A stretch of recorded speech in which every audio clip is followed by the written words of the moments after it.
Okay, let's unpack this. You're looking at a trading chart, and maybe it feels like you're just swimming in this ocean of technical indicators, right? Yeah, definitely. Dozens of lines crisscrossing, each one promising to be the key. Right. It's totally understandable to feel a bit lost, wondering which tools actually give you an edge. Absolutely. It's a really common experience. So you're not alone in trying to figure out what truly matters for your trading. And the crucial thing to understand, I think, is that good trading isn't about just plastering every indicator you can find onto your chart. No, definitely not. It's more about selecting the right tools for what you're trying to achieve, Yeah. your specific goals, and really knowing how to read their signals effectively. Mm-hmm. And this deep dive, well, it's all about helping you make those smarter choices. Exactly. So for this session, we've gathered a range of information focusing specifically on technical indicators. And our mission really is to equip you with a clear, actionable understanding of the, let's say, essential indicators for different trading needs. Right. Different jobs require different tools. Exactly. We're going to zero in on the ones that are most helpful for understanding the real nuts and bolts of price movement, price action itself. Okay.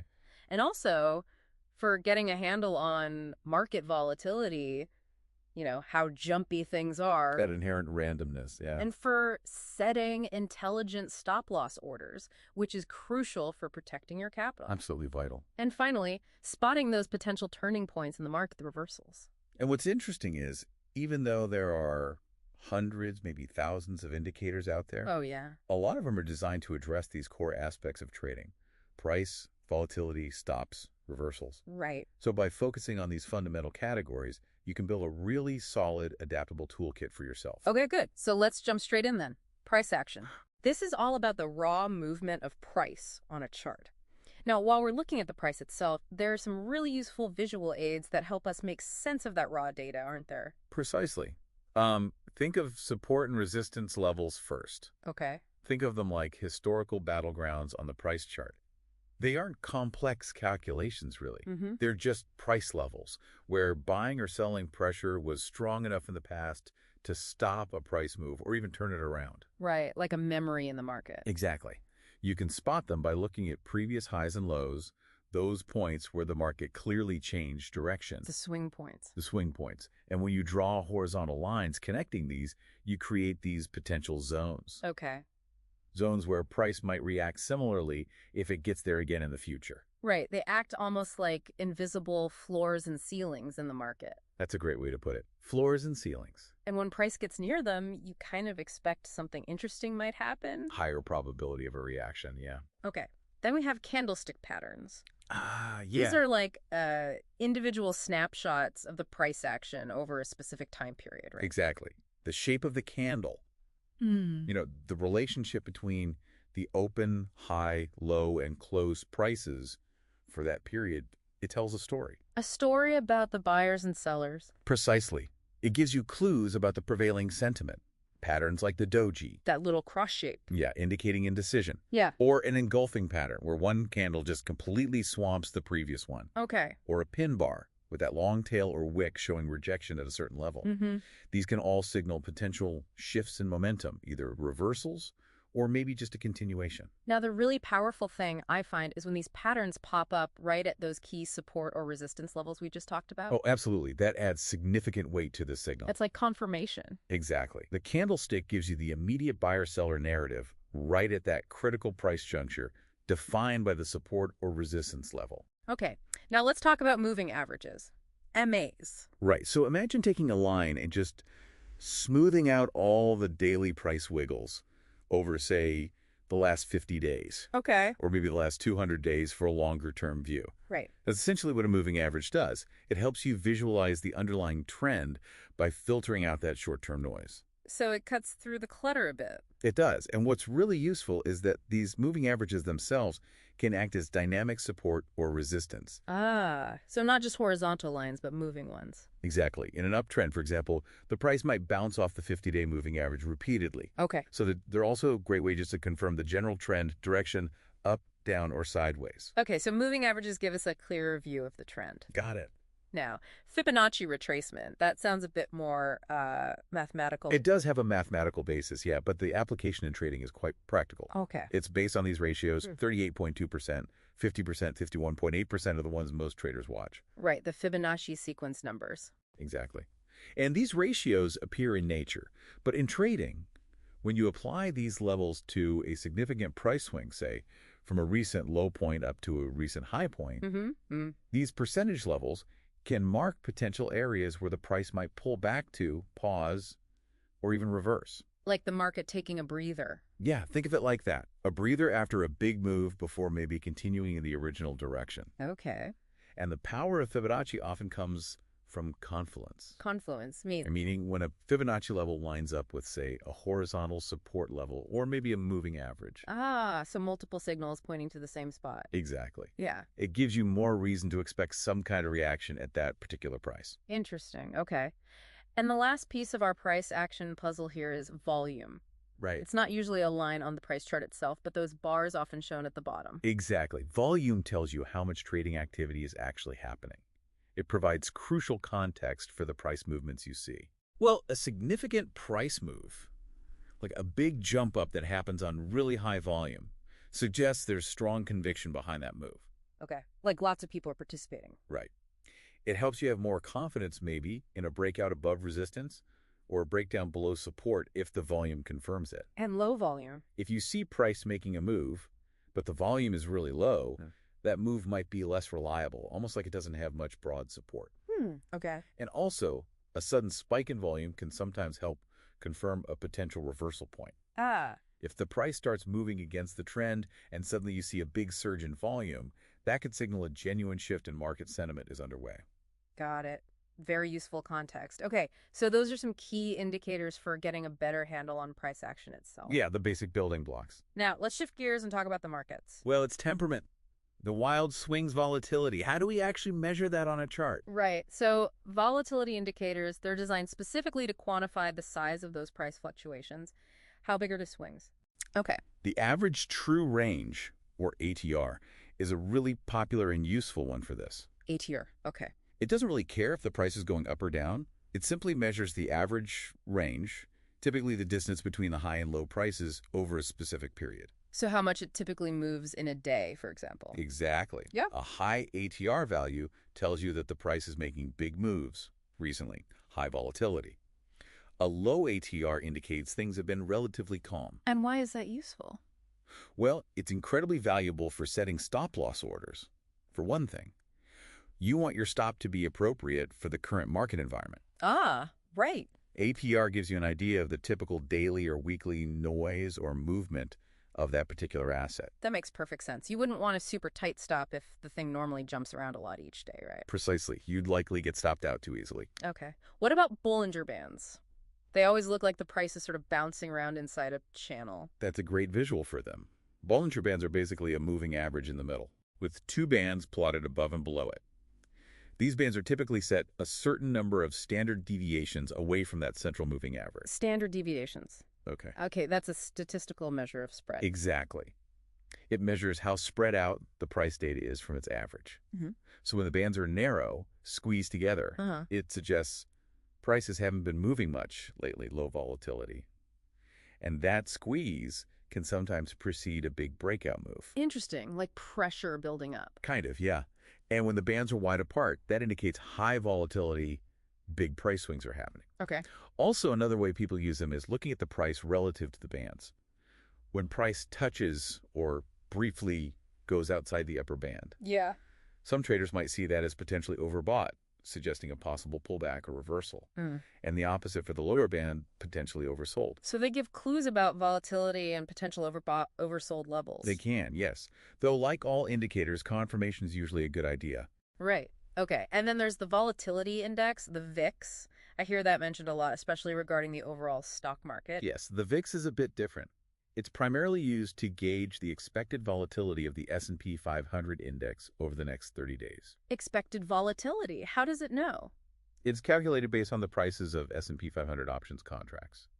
Basically, how much are traders willing to pay for insurance against market moves? Okay. So it's often called a fear index, Right. because a high VIX reading generally reflects increased uncertainty and fear among investors, which usually means they expect bigger market swings ahead. And a low VIX. A low VIX, conversely, can suggest a period of complacency, where investors aren't expecting much turbulence. So it's a good gauge of overall market sentiment, the mood of the market. It is, yeah. Ah, Particularly for the broad U.S. stock market. It tells you about the potential for significant price moves market-wide. okay. And just to round out volatility, you also mentioned the Chaikin volatility indicator and just plain standard deviation. Exactly. Briefly, the Chaikin volatility looks at the difference, or the expansion and contraction, between the high and low prices over a set period. An increase suggests rising volatility. Got it. And standard deviation, as we touched on with Bollinger Bands, is simply that direct statistical measure of how much prices are varying from their average. Higher number, bigger swings. Okay, fantastic. We're getting a good feel for how to gauge the market's temperament now. Its personality on a given day, yeah. Right. Now, a really critical aspect of trading, maybe the most critical for survival, is protecting your capital. Absolutely. Risk management. And that's where stop loss orders come in. Are there specific indicators that really help us set those levels effectively, not just randomly? Absolutely. And actually, several of the indicators we've already discussed are fantastic for helping determine logical stop loss points. Oh, okay. Like which ones? Well, let's revisit the average true range, ATR, again. Right, the volatility measure. Exactly. Because it directly measures the current market volatility, it's an excellent tool for setting stops that are appropriately distanced from your entry price. How does that work in practice? A common strategy is to place your stop loss a certain multiple of the ATR value away from your entry price. For example, maybe 1.5 times the ATR or 2 times the ATR. Okay. This automatically adjusts your stop based on how much the market is actually moving right now. It gives your trade enough room to breathe in a volatile market. Without being too loose. Exactly. While still defining your maximum risk and limiting potential downside if you're wrong. So the more volatile things are based on ATR, the wider your stop might need to be, generally speaking? Generally, yes. It adapts to the conditions. That makes a lot of sense intuitively. What about those support and resistance levels we talked about way back at the beginning? Also fundamental reference points for stop loss placement. Absolutely. So how would you use them? Well, if you're in a long position, meaning you bought expecting the price to go up, Right. a logical place to put your stop loss is just below a significant nearby support level. Why below? The thinking is, if the price breaks decisively below that support level, the level that previously held price up, then your original reason for the trade might be invalid. It's a sign things aren't going as planned, and it's probably a good time to exit and cut your losses. Okay. And for shorts? Conversely, if you're short you sold, expecting the price to fall, you typically place your stop loss just above a key resistance level, the ceiling. Okay. Protect below the floor for longs, above the ceiling for shorts. Got it. Simple but effective. Very. And you also mentioned earlier that moving averages can act as dynamic support or resistance. Yes? Well, they can also be used as trailing stops, particularly in trend-following strategies. Trailing stops, meaning the stop move. Exactly. You can use a shorter-term moving average, maybe like the 20-day MA, as a dynamic stop-loss level.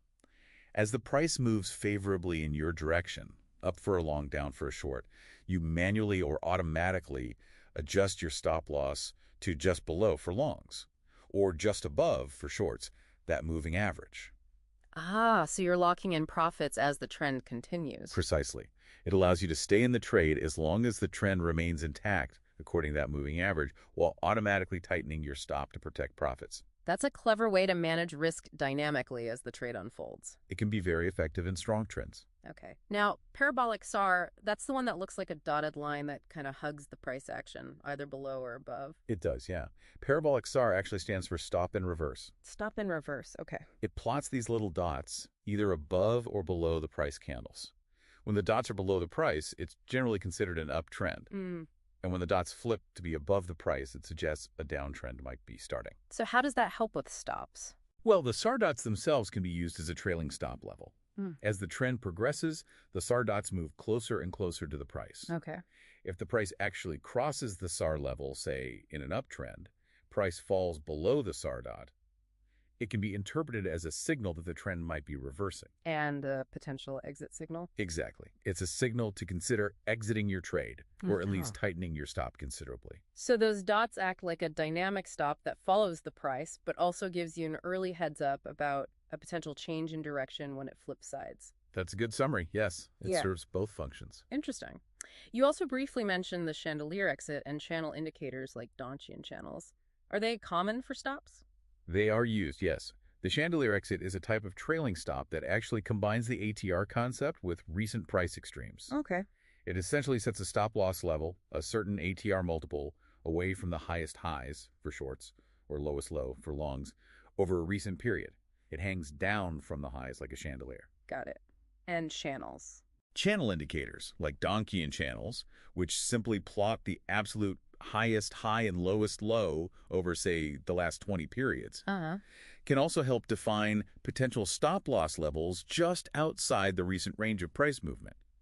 Breaking the channel could signal a significant move. All right, we've got some really practical tools there for setting those crucial stop losses. Much better than just guessing. Definitely, having a logical basis for your stop is key. Okay, let's shift gears one last time and talk about spotting those potential turning points, the reversals. Which indicators are most helpful for giving us an early warning that a trend might be running out of steam or about to change direction? This is where momentum indicators or oscillators really come into their own. Momentum, okay. The Relative Strength Index, or RSI, is a classic example, very widely used. Right, I see that on lots of charts. It goes from 0 to 100. Exactly. It's a momentum oscillator fluctuating between 0 and 100, and it measures the speed and changes the strength of recent price movements. And how does it signal reversals? Well, the traditional interpretation is that an RSI reading above 70 is considered overbought. Meaning price has gone up too much, too fast. Kind of, yeah. It suggests the upward momentum might be getting exhausted, and the price could be due for a pullback or even a reversal lower. Okay. And below 30.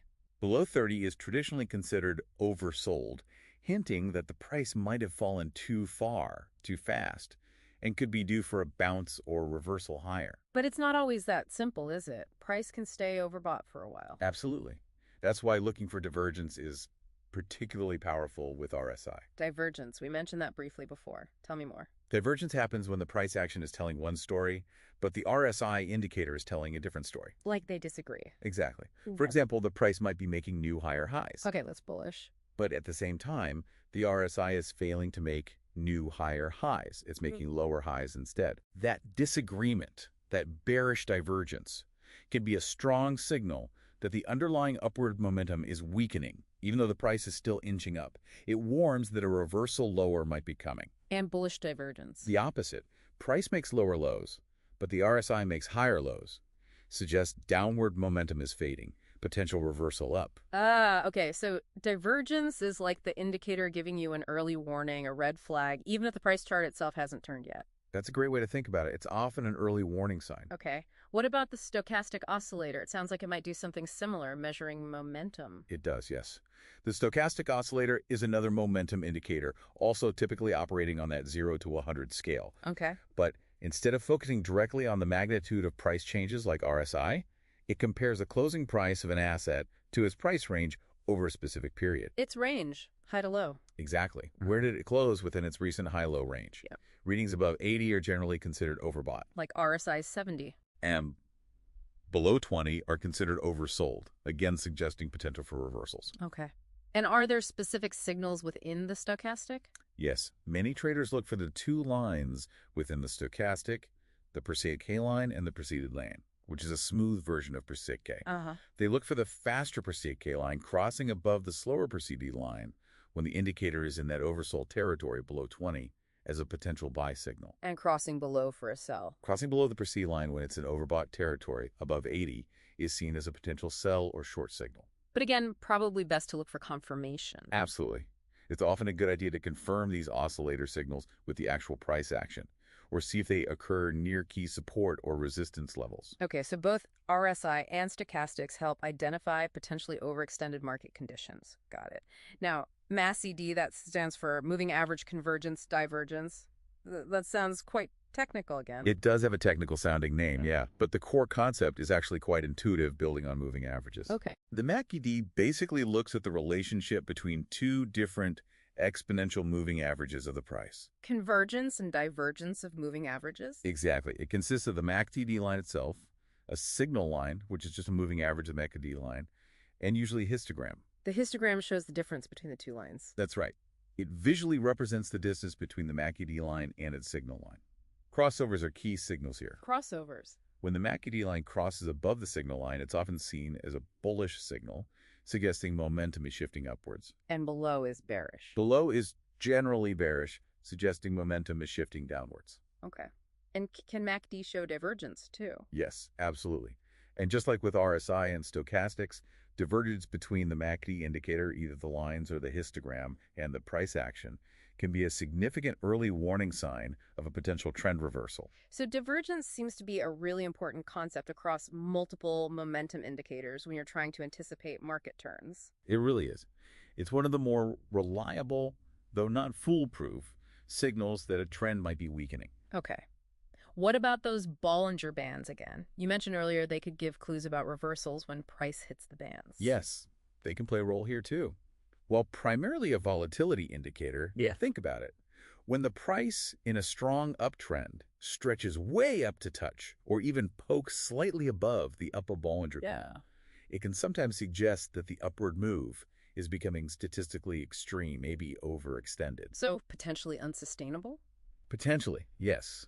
It could signal that the upward momentum is reaching an extreme point and a reversal back down, or at least a pause, could be imminent. And the opposite for the lower band. Exactly. In a strong downtrend, price hitting or breaking briefly below the lower band could signal an oversold condition, and maybe a potential bounce back up is likely. And you'd probably want to combine that with something else. Definitely. Combining these band touches with confirming candlestick patterns, like seeing a bearish reversal candle right at the upper band or a bullish one at the lower band, can provide much stronger reversal signals. Okay, that makes sense. Layering the signals. And we shouldn't forget those Fibonacci retracement levels we discussed under price action. They're potential reversal zones too, right? Absolutely. Those key Fibonacci retracement levels, especially the 61.8% or the 50% level, are areas where many traders are specifically looking for a trend to potentially reverse. So you watch price approach those levels. Yes. If the price pulls back to one of these key fib levels after a strong move, and then you start to see signs of rejection. Like what? Like maybe a specific reversal candlestick pattern forming right at the level where you see momentum start to slow down significantly on your oscillator. That combination can suggest a potential reversal is indeed occurring right there at that Fibonacci confluence zone. Okay. And finally, you also mentioned pivot points and just general reversal candlestick patterns themselves as other valuable tools for spotting these turning points. Correct.